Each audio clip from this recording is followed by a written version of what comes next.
Bit of trouble with my, okay, there we go. Hi, this is Lunch with Laura. Thanks for spending a little bit of your lunch with me. Today we're going to be talking about fighting off depression after your breakup, do's and don'ts, okay? And so lots of women deal with depression, after their breakup. It's obviously kind of a common thing. There's a lot of fear of being alone. A lot of women struggle with that. And, it's something that's probably the number one thing that most newly divorced and newly separated women deal with. It's dealing with that, it's that fear of, I'm so used to, being with my husband, even though a lot of times, that wasn't, that was no bowl of cherries, right? That's why you got a divorce. But sometimes, that fear starts to flip, to really take a grip of you and can really start to mess with your emotions and your thoughts. Also, fear of what I call financial insecurity.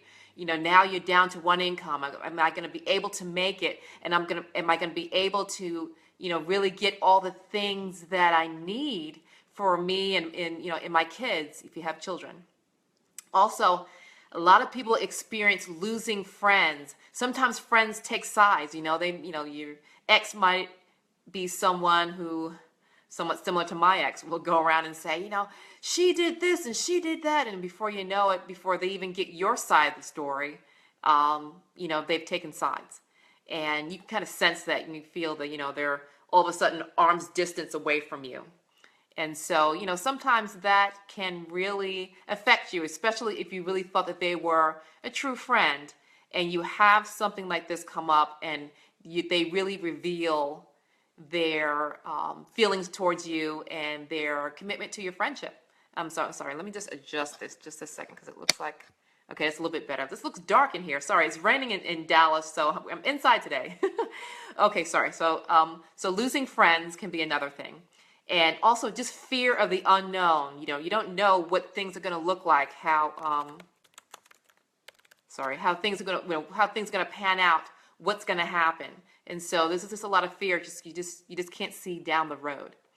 Okay, so things just look unfamiliar to you. If you feel like you're having trouble figuring things out, those are important things that you kind of need to just go ahead and just kind of face that these are the things that we're dealing with. And sorry, just adjusting a little bit. These are the things that we're dealing with, and the things that we just really need to head on and look at with a fresh eyes and just determination that we're going to do something about it, right? Okay, so let's start off with what not to do. Let's start off with the don'ts. Okay, don't isolate yourself. That's probably one of the worst things that you can do. And to be honest, let me just get to the front of the line, because I've had times in the years ago in the past where I was really struggling with things, and I had a tendency to kind of isolate myself, and that's never a good thing. So it sends your thoughts down a dark and lonely path. You start to think that, you don't have any friends, that nothing's going to work out for you. You start to think that nobody cares about you. You start to think that you won't be able to make it. Whatever you're trying to do, however you're trying to turn your life around, you'll start to think that it's not going to happen for me. It's not ever going to happen for me. There's so many things that are changing. There's so many things that are different, and I don't understand, and it's unfamiliar to me, and I feel like I can't grasp onto anything.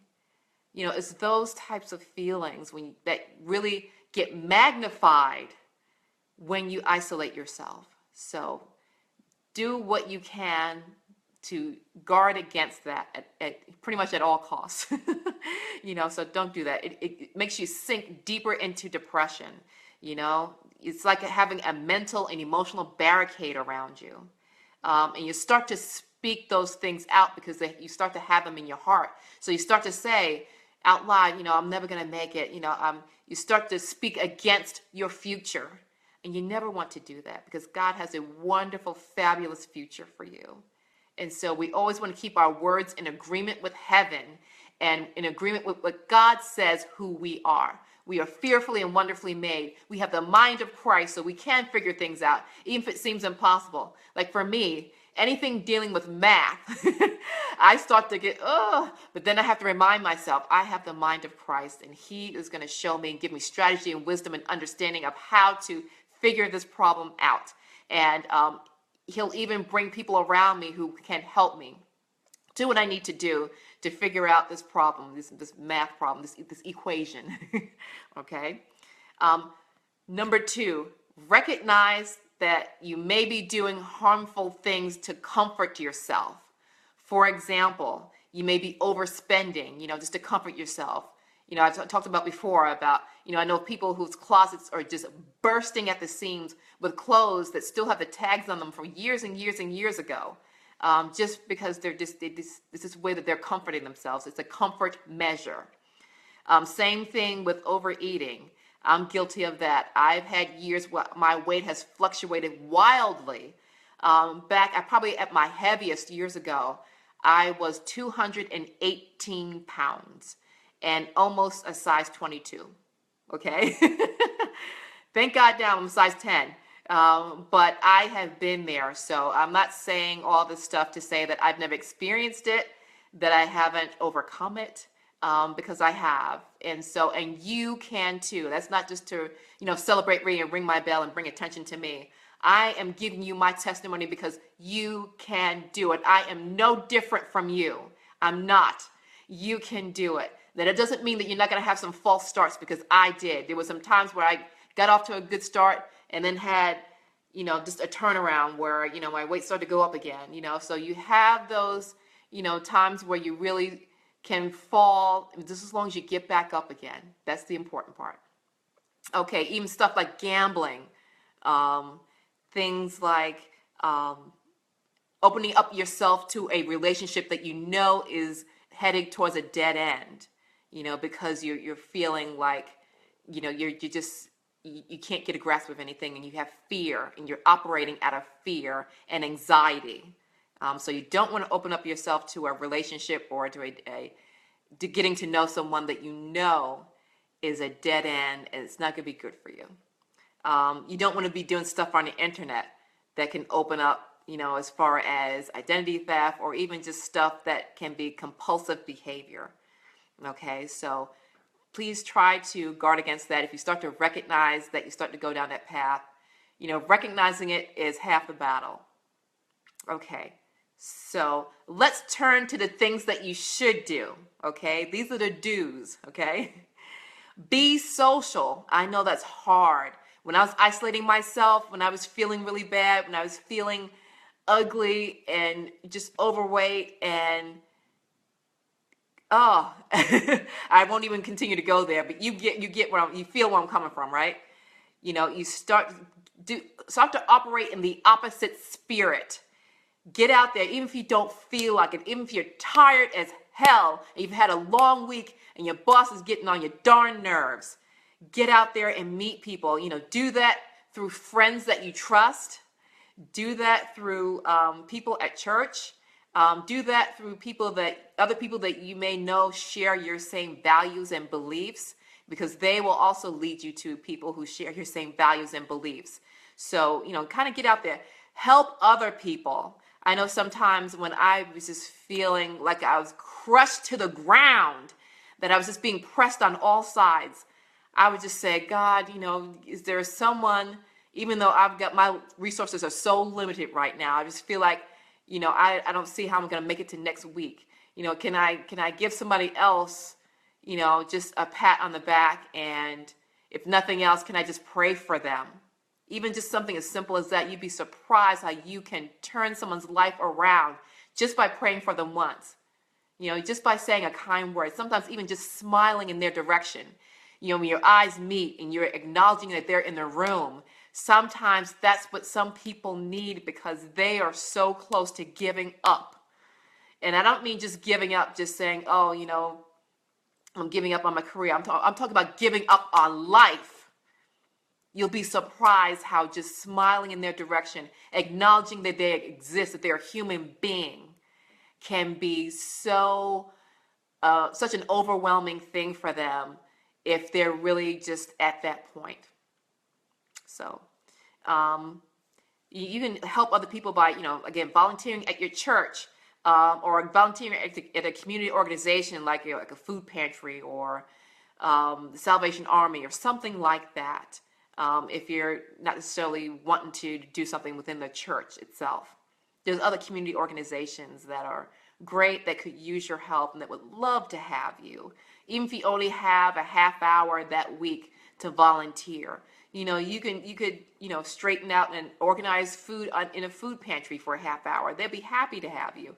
It doesn't necessarily have to be a big long block of time commitment, like you have to dedicate at least 2 hours, or else it's not, they're not going to feel like you're going to be helpful to them. That's not true. Okay, the second thing you should do is try to exercise. Now, I know everybody's pressed for time, but it doesn't necessarily mean that you have to have a 3-hour workout. It could just mean you're spending 15 minutes walking around your neighborhood with your kids. Just tell your kids, come on, let's go. We're just going outside. We're going for a walk. I don't know what street we're going down, but we'll be back here in 15 minutes. That's what we're doing, And so it releases those endorphins, those good chemicals, those happy chemicals that help you to naturally feel better. And it's harder to feel bad about yourself when you're exercising. It just is, because you're doing something for yourself. You're focusing on taking care of yourself, and that's the way to kind of have that shift in your thinking. If you need to talk to someone, number 3, if you need to talk to someone, talk to one of the pastors at your church, talk to a licensed counselor, talk to a trusted friend, but don't be embarrassed or ashamed to talk to someone. Now, again, I've mentioned before, use wisdom when you're confiding in people. I get that. I understand that. Use wisdom, because you can't tell everybody everything. But God will send people. Just ask the Lord to show you who you can trust if you're not sure. You may have 2, 3, 4 people that you can trust. That's great. But some people don't. Ask God to show you, to reveal to you, to highlight to you who you can trust. Okay? That's so important. And number 4, be committed to changing any behaviors that you have that aren't helping you. And again, it may be harming you, maybe hurting you. Like I said before, like the overeating, the overspending, any other compulsive behavior, gambling. I know, some folks, unfortunately, that I know of, may have a problem with gambling. And so just other stuff like that they're using to comfort themselves, or they're using to just help them get by. Be committed to changing those behaviors.